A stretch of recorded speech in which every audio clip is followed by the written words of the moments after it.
Viewers, before you settle in, go ahead and share your location and what time it is for you down in the comments. Sometimes you'd be surprised where these stories find their audience.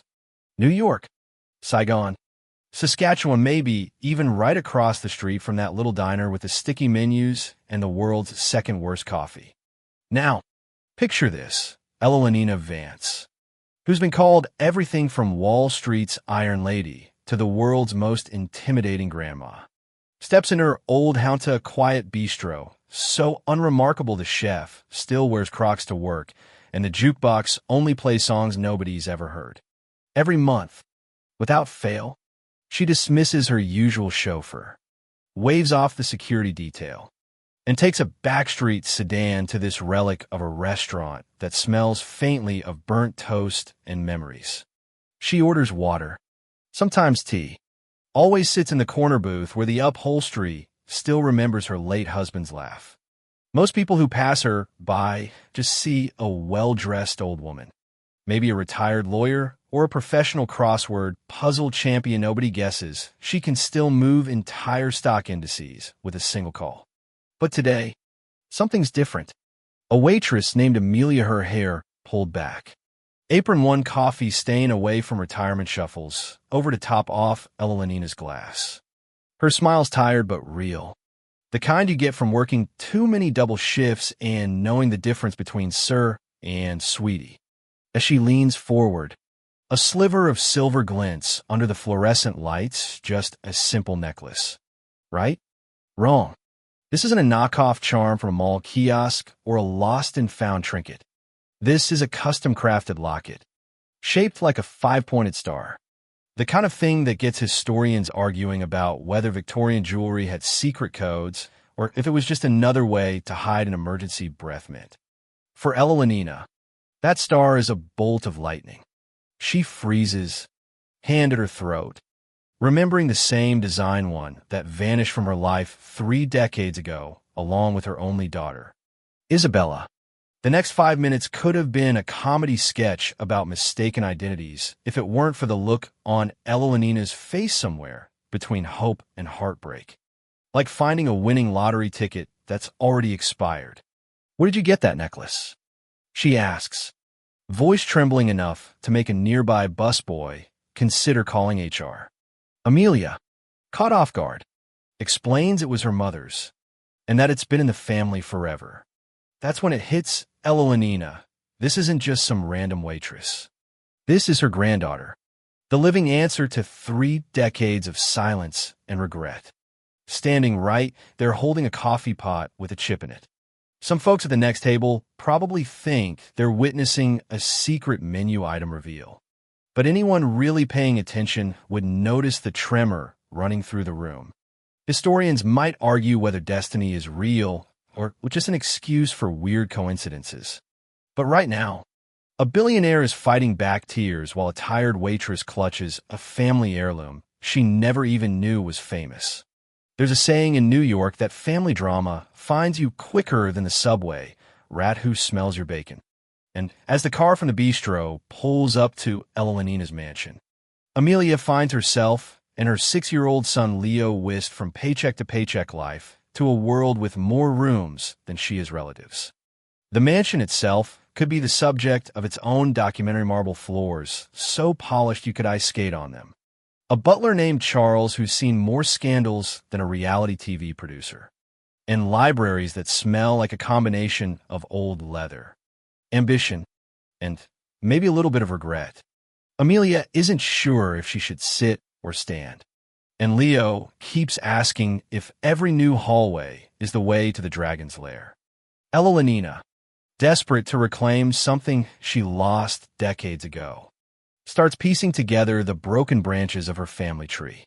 She tells Amelia about Isabella, her daughter, the artist, the rebel, the light of her life who vanished after one explosive fight about love and money.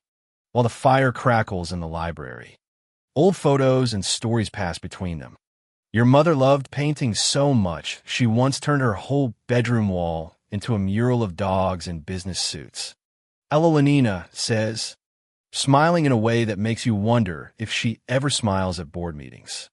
For Amelia, It's a crash course in a history. She's never heard a story that was always just out of reach. Locked away behind half-truths and the stubborn pride of 2 generations. But in the next room, trouble is brewing like a storm in a teapot.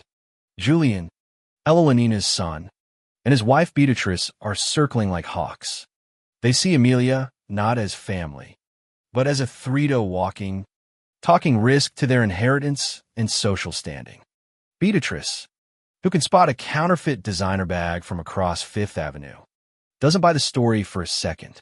She and Julian demand a DNA test, convinced that no real Vance heir would ever work for tips and mop floors after midnight. Some say there's nothing colder than rich people protecting what's theirs.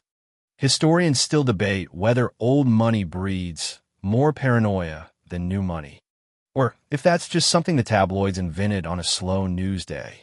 As the days crawl by, every interaction in the mansion feels like a chess match. Leo quickly befriends Charles the butler, bonding over cookies and elaborate games of hide-and-seek, while Amelia walks the tightrope between gratitude and anxiety, knowing one misstep could send her tumbling out of this world just as quickly as she entered. The DNA test finally comes back. Amelia is, without a doubt, Isabella's daughter, and Leo is the next branch on a family tree that's been through more storms than most. The library erupts in a strange mix of celebration and outrage. Elenina is vindicated and overjoyed, while Julian and Beatrice retreat to their corner, quietly plotting their next move. Family, it seems, is the only thing messier than inheritance law, even with the DNA results confirming Amelia's identity. The mansion remains a battlefield rather than a sanctuary. Beatrice, like a queen in a chess match that suddenly turned sideways, produces affidavits, half-truths, and outright lies about Amelia's pasta minor car accident, a supposed bribery attempt, anything to cast out. Julian nods along, his face the textbook definition of corporate ice, convinced that sentimentality is a vulnerability to exploit. Amelia's stomach twists like a roller coaster in the dark, thinking of her son Leo, safe in the lap of luxury, yet threatened by a family that measures worth in inheritance percentages and gossip. It's a tense dance of words, each accusation a jab, each rebuttal a counter. Some psychologists might argue that the rush of power can make even good people cruel. But watching it unfold here, it's almost an art form of dark, twisted ballet set in mahogany and silver. Elenina, though heartbroken by the seeds of doubt planted by her own son and his wife, refuses to let Amelia leave. She knows too well the consequences of silence, the cost of miscommunication, and the unbearable weight of 30 lost years. When she discovers the bundle of letters Amelia had kept, the unread correspondence from Isabella that chronicles hope, despair, love, and tragedy, is hit by the full force of betrayal. Julian had intercepted calls, twisted truths, and left the motherless daughter and granddaughter thinking they had been abandoned. The shock ignites a fire in Elenina, one that can't be extinguished by money or fear. She confronts Julian and Beatrice in the Grand Hall, letters clutched like evidence in a courtroom, and the atmosphere is electric. The slap she delivers to Julian echoes like a verdict, a moment both poetic and terrifying, signaling the end of false pretenses and the reckoning of decades-old secrets. Some ethicists still debate whether acts of confrontation in private spheres can carry the same moral weight as legal justice. But in that mansion, justice feels real. Finally, the dust settles. Julian and Beatrice are expelled from the Vance estate, stripped of their claim and facing the social fallout of their machinations. Amelia, Elenina, and Leo begin the delicate process of rebuilding a family torn apart by greed, lies, and miscommunication. The mansion, once cold and impersonal, transforms slowly into a home filled with laughter, sketches, and the playful shouts of a child discovering a world that had always seemed beyond reach. Amelia finds her mother's old art supplies and rediscovers her own talents, teaching Leo the joy of creation. Elenina, once a titan of industry, learns to balance power with empathy, to let love guide decisions instead of fear. The silver Polaris locket, once a symbol of separation and secrecy, is finally fastened around Amelia's neck. No longer a relic of past loss, but a beacon for the family's new beginning. Historians might still argue about whether symbolic acts can repair decades of broken relationships. But watching this story unfold, it's clear that love, truth, and perseverance can indeed heal even the deepest wounds. The mansion quiets at last. Leo drifts to sleep, clutching a teddy bear. Amelia sits near the fireplace, tracing the silver star, and Elenina watches, her heart no longer heavy but tender, filled with the fragile warmth of a family restored.